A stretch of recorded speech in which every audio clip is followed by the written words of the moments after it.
welcome to No Movies in Hell. I'm Chris Geiger. I'm McClaw Scott, and today we are reviewing Babes, a film by Pamela Adlon. This movie was very cute. It was. It reminded me of, have you watched Broad City? No, but I do want to watch it now that I've seen this. Yeah, it's like Broad City, but they grew up, kind of. And instead of Abby Jacobson, you have Michelle Bateau. And then you have Alana Glazer just Alana-ing it up. I liked the yoga studio in her apartment on the fourth floor walk up. Fourth floor walk up yoga? Yeah, yeah. No, I think it was Queens. Oh, was it Queens? Yes. Oh, you're right. I also like the scene where she's eating sushi on the subway. Oh my gosh, yes. There's so many like happen. I know. I've never seen that happen. It was, yeah. I think that whole like sequence of events was great. It was just like, oh, I bought $500 worth of sushi to come to your hospital room, only to be turned away. And then you're eating it on the subway. And then the subway goes like, it's very New York happenings, especially with transportation. It's you go to someone's house, it takes you 45 minutes to get there. And then you spend 45 minutes to an hour with them. And then you have to like commute home. Exactly.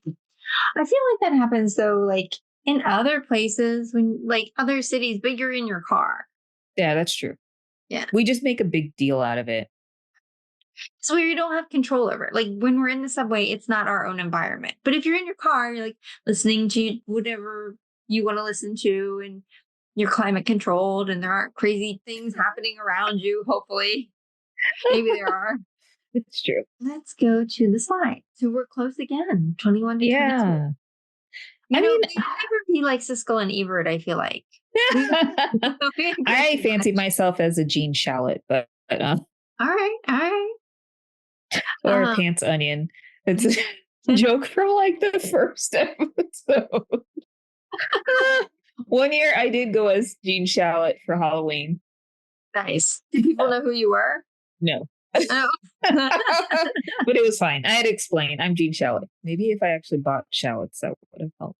And I was on the fence with this movie. I really like having fun and being carefree and silly in your 30s, 40s and growing up and their best friend story and all this stuff. What I didn't like was Alana's character was infringing or like on Michelle Bateau's character. It was almost like, I'm in this state of someone will take care of me. You will take care of me because you're my friend. Instead of we need a social system to be able to help support what I chose to do. So that was my like whole thing is like, oh, Michelle Bateau's character she's married. She has 2 kids. She just had a newborn. And then, she's dealing with life. She's dealing with work. She's dealing with housing issues too. And then her friend's like, well, I'm choosing to have a kid. And not only that, like, can I stay in your basement? Like, you'll take care of me. You will be my doula. And it's like, no, actually, I just want to be like, get it together, figure out your safety net, and then ask your friend if they have help, because it was very much like a cry for help when someone has a lot on their plate and they just want to have a relaxing environment and just chill and stuff. And then you have someone who's like, oh yeah, you'll take care of me too. And she's like, I can barely take care of myself. So it was like, yes, you made this choice. You decide to have your child. But at the end of the day, like your parents aren't helping you. You run a yoga studio out of your home.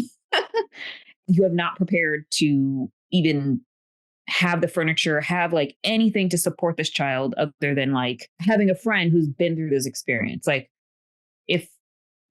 if anything, I'm just shocked that there wasn't a way to communicate that we need a better support system for people who choose to be mothers and even choosing like adoption. But yeah, like it was just kind of like, well, someone will take care of me. It's like, well, actually the infrastructure should be able to take care of you, but currently that doesn't exist. Right. It was a little bit of a fantasy in that, like, she teaches yoga in her apartment, and somehow now she's going to be able to afford to raise a child. Right. Or insurance. Right. Can I just say, Oliver Platt had maybe the best line of the whole movie. And I hadn't really noticed him until I started watching The Bear, which we should Yep. do a review of The Bear. Yes, we Um, should. but when I saw him in The Bear, I was like, who is that guy? He looks so familiar. And so I had to look him up. And then when I saw him here again, like I've liked him in The Bear, but I really liked him in this. I thought he was, Yeah. yeah, the scene with him in the park was my favorite of the movie. It was good. It was really sad. It was just like, oh my gosh. Like, Yeah, yeah. oh, What else? Did you have any other thoughts or feelings about that movie? know that I just spilled my guts on the movie. Uh, do you have anything to plug in this episode? What okay, I will say is that when I went to go see this film just 2 days ago, the theater was packed. It was, and it's full of like younger girls. I don't know if people were like beating the heat to get to the movie theater, but it seemed like there was clear intent on like laughing at the jokes and situations, and so I was pretty surprised at that. That's awesome. There weren't that many people in the theater when I went to see it. And it was a small theater, but it was also I think the first weekend it was out too. Okay. So, and it didn't get a lot of press. I didn't feel like I saw a lot about it beforehand. So maybe now it's getting like word of mouth. Yeah. Thanks everyone for watching, and don't forget to like and subscribe. We'll see you next time.